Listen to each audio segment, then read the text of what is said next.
Hello everyone, এই ভিডিওতে আমরা শিখব HTML এর হেডিং। হেডিং আমরা কেন ইউজ করি?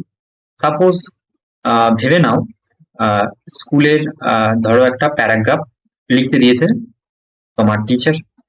তো তাহলে তুমি যখন প্যারাগ্রাফটা লিখবে, তো ফার্স্ট খাতায় কি করবে, ওপরে একটা টাইটেল লিখবে, ধর মাই স্কুল।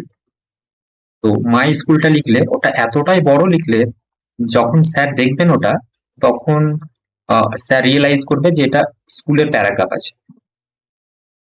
তো সেম যখন আমরা পেজে ডিজাইন করব, তো ফার্স্ট পেজে আমরা হেডিং দিয়ে দেবো, ওটা রিলেটেড কিছু একটা হেডিং এর জন্য H1 ট্যাগ আমরা ইউজ করি। চলো আমরা H1 ট্যাগের কতগুলো হেডিং বা সাবটাইটেল দেওয়া যায় দেখে নিই। First H1, H1 two H6 পর্যন্ত আমরা হেডিং ইউজ করতে পারি। H1 এ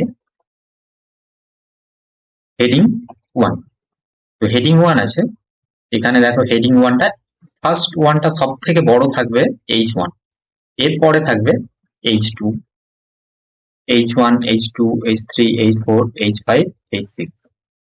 তাহলে আমরা সবগুলো করে নিলাম। এবার কন্ট্রোল ডি করে সিলেক্ট করে নিয়ে চেঞ্জ করে দিই H2। H2টা ঠিক এত বড় সাইজে থাকবে।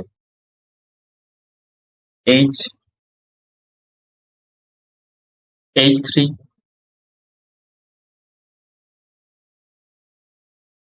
H4,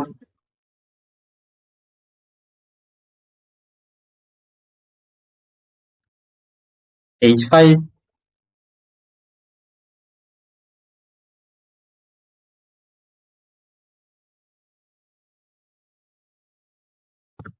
H6, বাট H7 পর্যন্ত, H6 পর্যন্ত।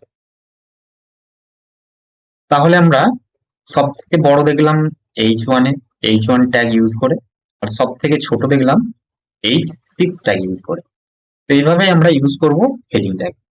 ঠিক আছে, এবার যদি হেডিংটা আরো বড় লাগে, তখন আমরা কি করব? তখন আমরা এখানে CSS অ্যাপ্লাই করব।